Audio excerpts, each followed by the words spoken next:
పై చర్చ దేశవ్యాప్తంగా ఈ స్లోగన్ చాలా ఫేమస్. ఇప్పుడు ఏపీలో డిఎస్సిపై రచ్చ. సొంత రాజకీయం కోసం వైసీపీ చేస్తున్న గోల. సజావుగా సాగిన 16,000కు పైగా టీచర్ పోస్టుల భర్తీ ప్రక్రియ మెగా డిఎస్సిని అడ్డుకునేందుకు అప్పట్లోనే కోర్టుల్లో కేసులు వేసి విఫలమైంది. జగన్ గ్యాంగ్పై మొట్టికాయలు కూడా వేశాయి న్యాయస్థానాలు. ఏపీలో రాజకీయం చేసేందుకు ఇష్యూ లేకపోవడంతో తమ సిలబస్లో లేని అంశమైన యువతను రెచ్చగొట్టి తమ పొలిటికల్ ఫ్యూచర్కు ఈ సబ్జెక్టును సాధనంగా వైసీపీ వాడుకుంటోందా? అక్రమాలపై గాలి కబుర్లు చెప్పకుండా ఆధారాలుంటే బయట పెట్టాలన్న సీఎం చంద్రబాబు సవాల్కు జే బ్యాచ్ ఎందుకు సమాధానం చెప్పడం లేదు? కుల రాజకీయాలను ఎగదోస్తోన్న 11 మంది ఎమ్మెల్యేలున్న పార్టీకి పవన్ ఇచ్చిన వార్నింగ్ ఏంటి? అటు తెలంగాణలో ఏపీ డిప్యూటీ సీఎంపై జరిగిన రాజకీయ దాడికి నారావారు ఎలా సపోర్టుగా నిలిచారు?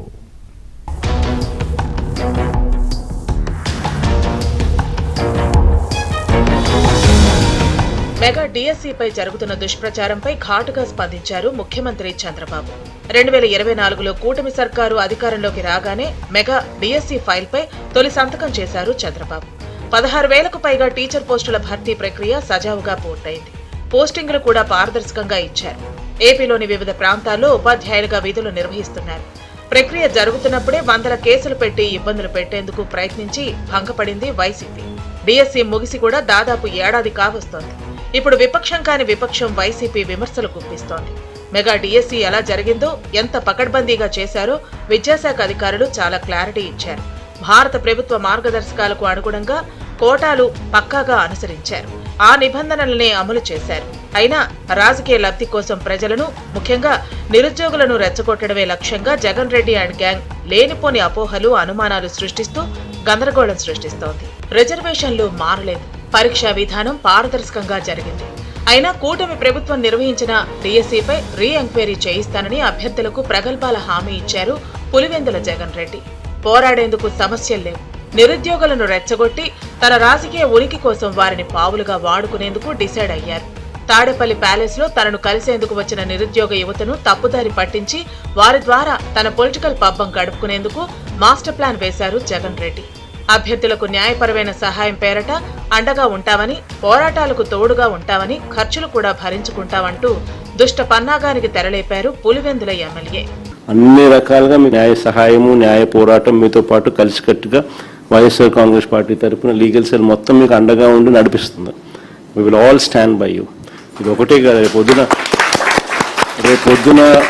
రేపొద్దున అన్యాయం జరిగింది అని అంటే మాత్రం మళ్ళీ మన ప్రభుత్వం వచ్చిన తర్వాత మళ్ళీ ఒకసారి దీని మీద ఒకసారి రీ ఎంక్వైరీ చేద్దాం. Don't worry, that is work.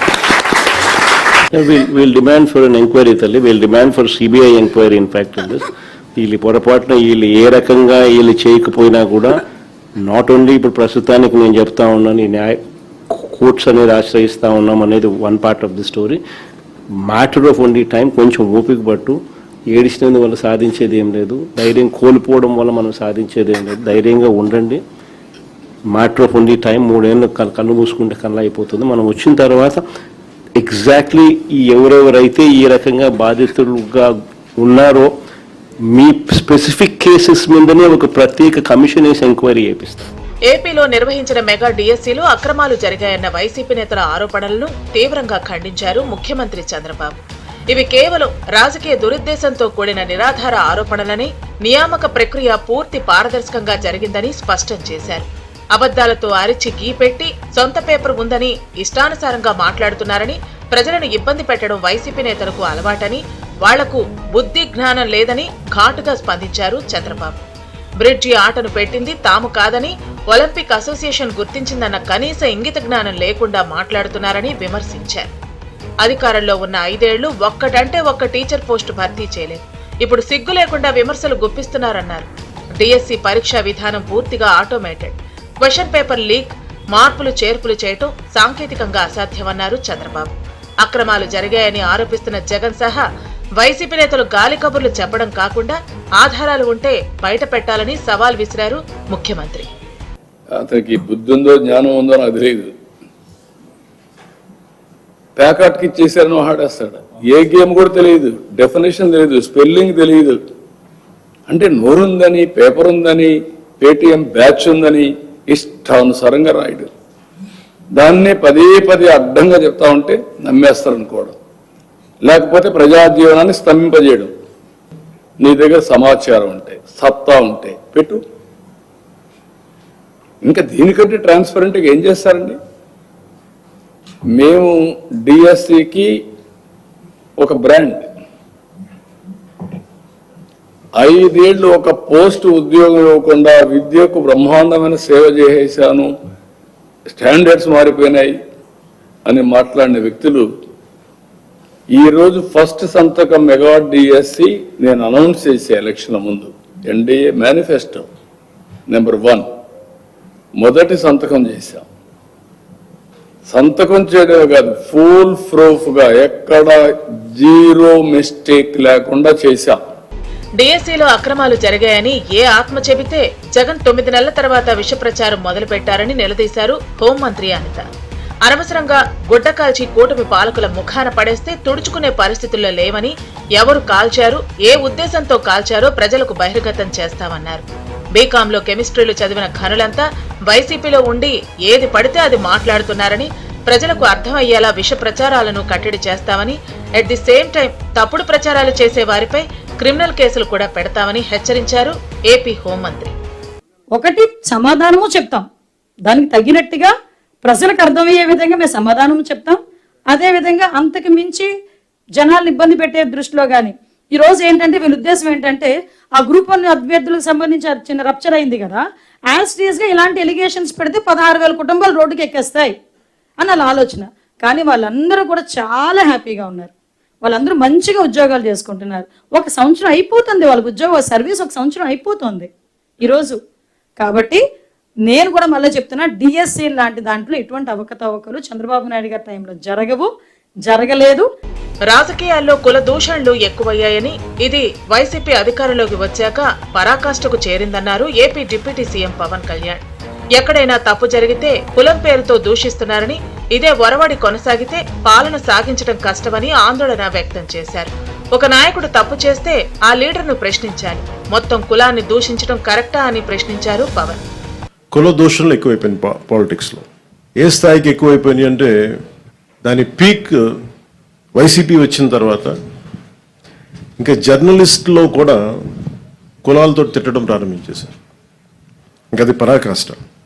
అంటే ఈ స్థాయికి మనందరం దిగజారిపోతే, అంటే ఒక నాయకుడు తప్పు చేస్తే, లేదంటే అంటే ఏ స్థాయికి వెళ్ళిపోయినాయి అంటే ఇవన్నీ లేట్ 98 నుంచి కానీ 2004-05 తర్వాత ఇంకా కుల దూషణలో ఏ స్థాయికి వెళ్ళిపోయినాయి అంటే ఒక సెన్సిటివ్ ఇష్యూస్లో తోశారు.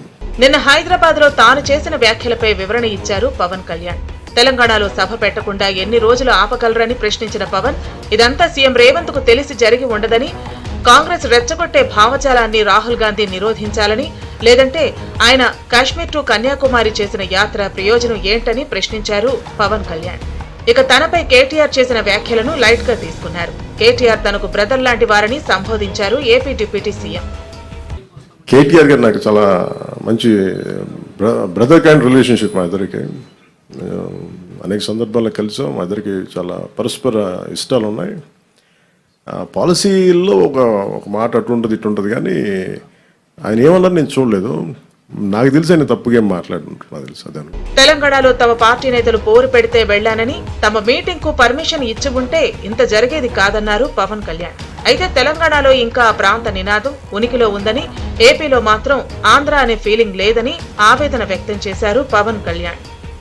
ఎప్పటి నుంచో మనకి ఈ కులాల కొట్లాటలనే దేశం అంతా, ప్రత్యేకించి దక్షిణ భారతం అటు ఆంధ్రప్రదేశ్లో మరి ప్రత్యేకించి తెలంగాణలో ఇంకా తెలంగాణ నినాదం ఉంది, తెలంగాణ ఉనికి ఉంది,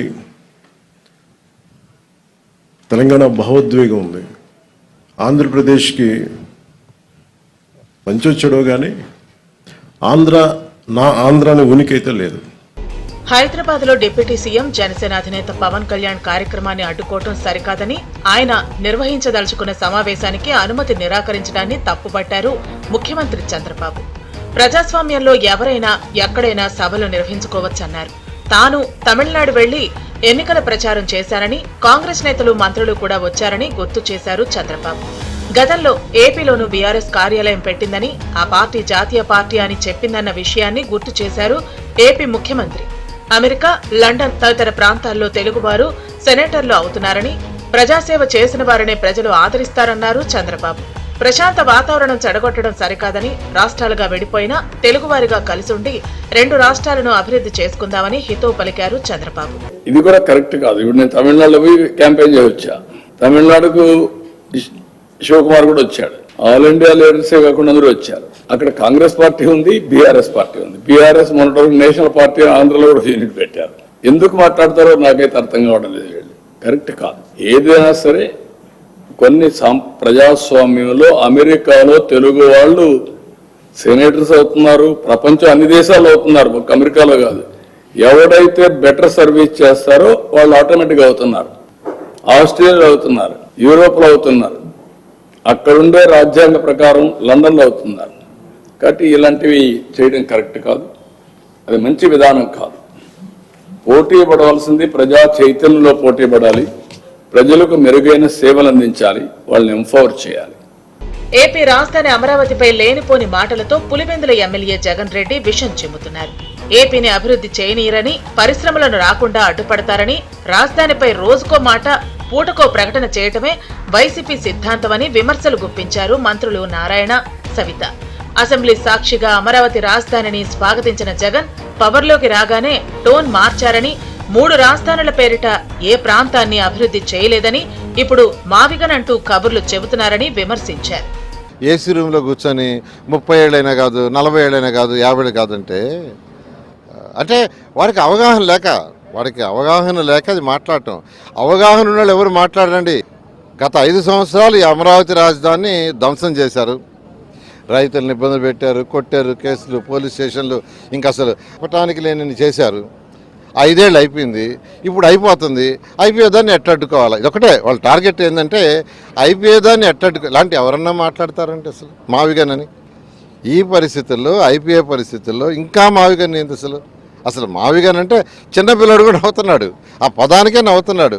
కాబట్టి ఇట్లాగానే ఉంటే ప్రజలు రేపు 2029లో ఆ 11 కాదు 0 అవుతాయి. మరి ఆ రోజు గుర్తురాని అమరావతి రైతులు ఈ రోజు జగన్మోహన్ రెడ్డి గారు డైవర్షన్ పాలిటిక్స్ చేయడానికి అమరావతి రైతులు గుర్తొచ్చారు. అమరావతి రైతులు సూర్యచంద్రులు ఉన్నంతకాలం వాళ్ళు మరవలేనివారు. ఎందుకంటే ఈ భావితరాల భవిష్యత్తు కోసం ఒక మంచి రాజధాని ముఖ్యమంత్రి చంద్రబాబు నాయుడు గారు ఖర్చు లేకుండా మరి 33,000 ఎకరాలు ల్యాండ్ పూలింగ్ చేసిన ఘనత పార్టీ తెలుగుదేశం పార్టీ. అలాంటి భావితరాల భవిష్యత్తు కోసం ఆ రోజు అమరావతిని మేము మొదలు పెడితే జగన్మోహన్ రెడ్డి గారు కూర్చున్నాక 3 ముక్కలాటి రాష్ట్రాన్ని సర్వనాశనం చేశారు. మరి ఇప్పుడు మొన్నటి రోజున చట్టబద్ధత చేసిన తర్వాత కూడా జగన్మోహన్ రెడ్డి నైజం అది నరికేయాలనడం, బెదిరించటం. డిఎస్సి నియామక ప్రక్రియ ముగిశాక ఫక్తు రాజకీయం చేస్తోంది వైసీపీ. అర్హత మార్కులు, స్పోర్ట్స్ కోటా కేటాయింపులు, మెరిట్ లిస్టుల్లో అవకతవకలు జరిగాయని నిరాధారమైన ఆరోపణలు గుప్పిస్తున్నారు 11 సీట్లు వచ్చిన పార్టీ నేతలు. దీనిపై ప్రభుత్వం వివరణ ఇవ్వాలని, సీబీఐ విచారణ జరిపించాలని డైవర్షన్ పాలిటిక్స్ చేస్తోంది. నిరుద్యోగులను రెచ్చగొట్టేలా రాజకీయంగా లబ్ధి పొందాలనే వ్యూహంలో భాగంగా డిఎస్సి అంశాన్ని తెరపైకి తెచ్చింది. 5 ఏళ్ల అధికారంలో ఉండి కూడా స్పోర్ట్స్ కోటాపై లేనిపోని రాద్ధాంతం సృష్టిస్తోంది. మంత్రులుగా చేసిన నేతలు కూడా సెంటిమెంట్ ను రగిలించే ప్రయత్నం చేస్తున్నారు. విపక్షం కాని వైసీపీ ఆరోపణలను అధికార టీడీపీ కూటమి ప్రభుత్వం ఖండాలుగా ఖండించింది. డిఎస్సి ప్రక్రియ అత్యంత పారదర్శకంగా, సాంకేతిక పరిజ్ఞానాన్ని ఉపయోగించి ఎలాంటి అవకతవకలకు తావు లేకుండా జరిగిందని, కోర్టులకు వెళ్లి అవరోధాలు సృష్టించి భంగపడ్డ వైసీపీ రెచ్చగొట్టే పాలిటిక్స్ చేస్తూ పబ్బం గడుపుకుంటోందన్నది ఓపెన్ సీక్రెట్.